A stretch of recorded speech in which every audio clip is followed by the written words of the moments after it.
When people say narcissism and SpongeBob in the same sentence, I bet we all picture the same stereotype. Loud, overconfident, and self-obsessed to the point of annoying. Someone like Squidward, or Squilliam, or their whole kind, basically. But the older I get, the more I realize that narcissism comes in a lot of different shapes and flavors. It's not really as simple as just thinking you're better than everyone. And somehow, SpongeBob has been quietly circling that lesson for years, just baked into a way certain characters act and the way some episodes unfold. There are enough moments like those across the show that you can actually learn from it, which is why I honestly think SpongeBob might have been trying to warn us about narcissism all along. Now, if we're talking about one specific episode that plays around fame, then I think As Seen on TV from season 3 is one of the most obvious answers. One day, Mr. Krabs decided he wanted to make a commercial for the Krusty Krab, because why not, right? It's normal to advertise your restaurant. But in true Krabs fashion, the whole thing is cheap and corny in the exact way that you'd expect. What's a Krabby Patty? And it doesn't even air at normal hours. It's only SpongeBob and maybe Patrick that still wake up to watch burger ads at that time. SpongeBob himself only got like 2 little cameos in it, and they were just his silhouette. Didn't even show his face, let alone say any lines about the patties. And yet, it's enough to give SpongeBob the confidence to think he's starting to get recognized all over Bikini Bottom. The next day, he sees any kind of conversation as fans approaching him. Whether it's Old Man Jenkins mistaking him for a cereal box, people reading his name card, or even a man that only asks for a napkin gets SpongeBob's signature because he believes he's the next rising star. And it escalates fast. By the end of the day, SpongeBob is ready to ditch the fry cooking job to chase a career as an entertainer. Well, thanks for the start. I'm out of here. Which is insane, because SpongeBob is the guy who treats flipping patties like it's nature's calling. That means he already sees this as the next big step of his career. Fortunately for him and Krabs, reality catches up quickly, because the crowds do form, but they're not demanding entertainment. They want the Krabby Patties. But SpongeBob tries to entertain them anyway. He tries singing, badly, juggling some food, he tries everything, while the crowd is just waiting for the one thing he's actually good at. And eventually, the episode forces him back behind the grill. Finally! That's what we've been waiting for! That's the punchline for the whole episode, and the quiet warning for all of us. Because even after all that, SpongeBob never fully realizes what happened to him. He doesn't go, wow, I almost threw away my whole life over 2 silhouettes. He still thinks he's made it as an entertainer. I'm so glad I gave up fry cooking for this.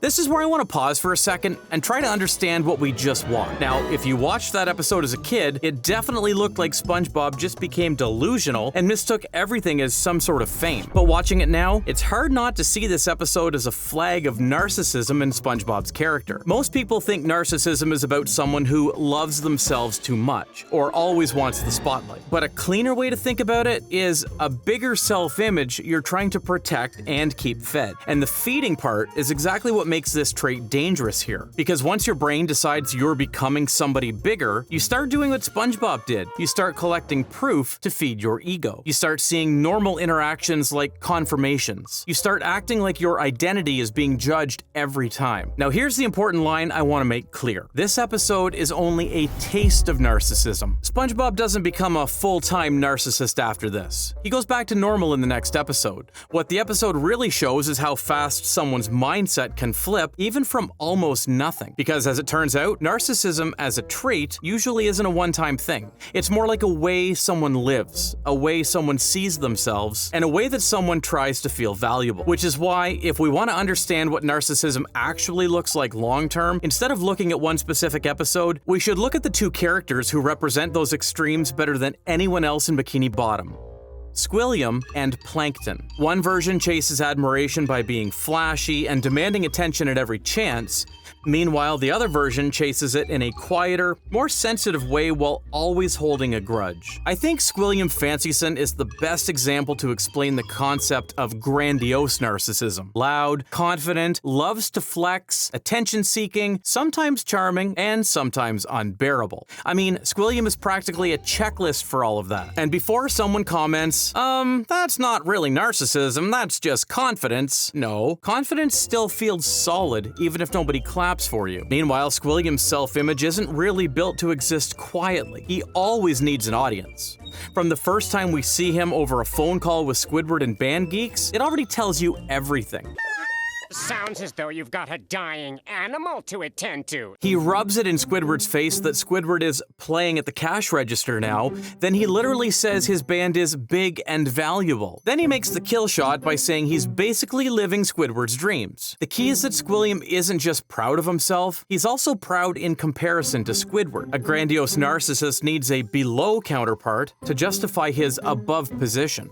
Other episodes like Squilliam Returns and Keep Bikini Bottom Beautiful prove Squilliam really loves to rub every single one of his achievements in Squidward's face. He talks about taking his private yacht across his private lake to his private heliport, and that he has a statue made in his name for cleaning all of Bikini Bottom in just 1 week. And the cherry on top is that he often does it with a crowd. Whether it's his rich society in the back or in front of us viewers watching at home, he makes sure people see him winning over Squidward. But if you want the purest example of Squilliam using status to lift his ego, then look no further than House Fancy. One Squidward is just trying to watch a fancy home show, and Squilliam calls him during the program just to reveal he's the featured guest. He wants to make sure Squidward watches him in all of his glory. Well, toodaloo, Squidward.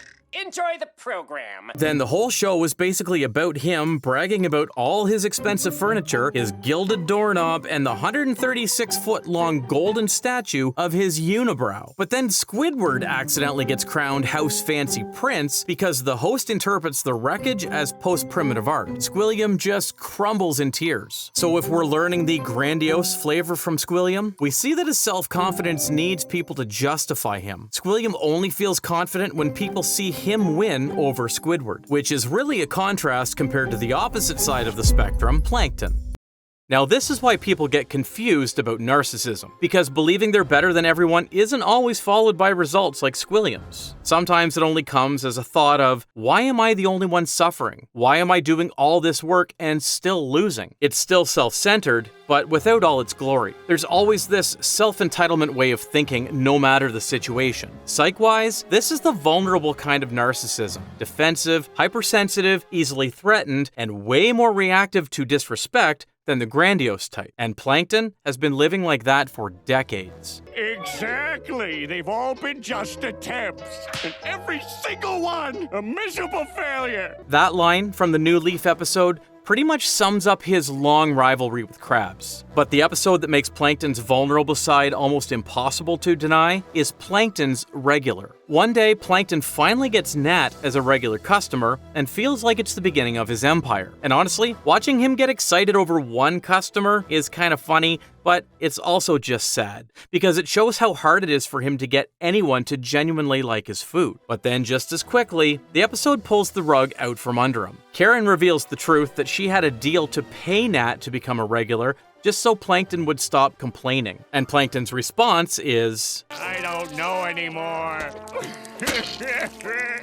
stealing the Krabby Patty recipe was never the final goal for Plankton after all. It was only a step to get a customer, then to have a business more successful than the Krusty Krab, thus proving he was a better businessman than Krabs. Still, we have to give some credit to Plankton for even being willing to try for that long. That's the part that makes vulnerable narcissism tricky. It can look pathetic, but it can also fuel ridiculous persistence. Even outside the theme of stealing the Krabby Patty, you can see how much he hates being small in every sense of the word.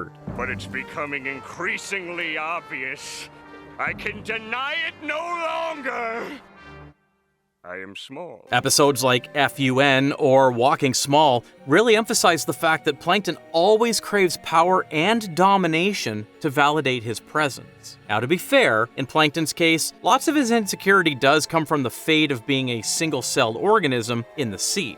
The Plankton family has always been pushed around and stepped on. His family has been stepped on for the longest time, and so is Plankton, which unfortunately is how most fragile narcissism begins. It often comes from the family environment. Maybe your parents are too cold to you. Maybe they didn't appreciate you enough, or maybe it's simply because your whole race is so used to being belittled by others. In any case, most of the time, it's not pretty. However, we have to give credit where it's due because I don't want to oversimplify the whole topic. Because if you only look at Squilliam and Plankton at their worst, it's easy to walk away thinking, okay, so narcissism is just bad, end of story. But clearly, it also does something for them. Squilliam manages to build a successful career out of that grandiose narcissism. Whether you like him or not, he always expects to win, and people mostly agree with that. You don't become Squilliam Fancyson by being shy in the corner. And Plankton, honestly, might be the most stubborn organism in Bikini Bottom. He fails for most of his life and still shows up the next day with another plan, believing this is the one. That kind of sheer will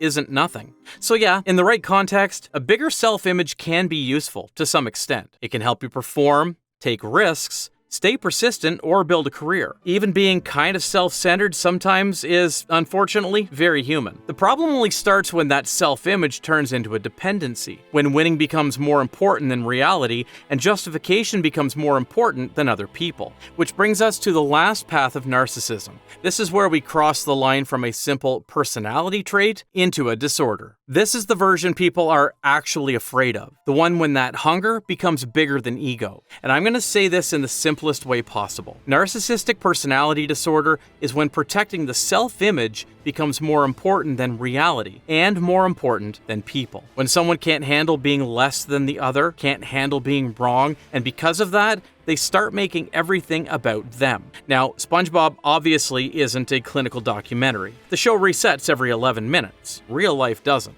But it can still show you the shape of it. And a good place to look is the episode Culture Shock. Now, you may be thinking this is your one shot at the big time. Well, it's not.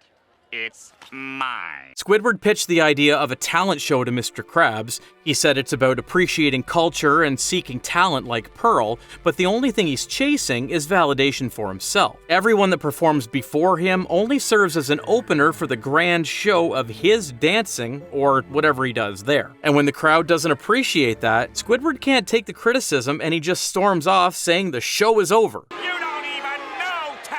I mean, bombing on stage sucks for sure, but it's normal and should be manageable if you're confident enough. You go home, you cringe, you improve, life continues. But the ones with NPD, they just won't accept it. They do anything to force the world to acknowledge them again. It's just unhealthy. Yeah, this is why we can't talk about this topic through one episode. The lesson about narcissism can't show up all at once. As Seen on TV warns us about how a tiny taste of being seen could trigger narcissism. Squilliam teaches us the grandiose version, Plankton teaches the vulnerable version, and Culture Shock shows the boundary where narcissism is unhealthy and becomes a disorder. So yeah, Spongebob really did warn us about narcissism. They gave us the whole lesson, how easy it is to become narcissistic, how confidence can turn useful and then quietly turn into a dependency, and once you put your self-worth above everything else, you're only chasing a mirror while justifying any means. It's not exactly a fun way to live. And if any of that felt a little too real, you're not alone. Spongebob has this talent for slipping life lessons into your childhood and letting it sit there for years until you're old enough to finally recognize it.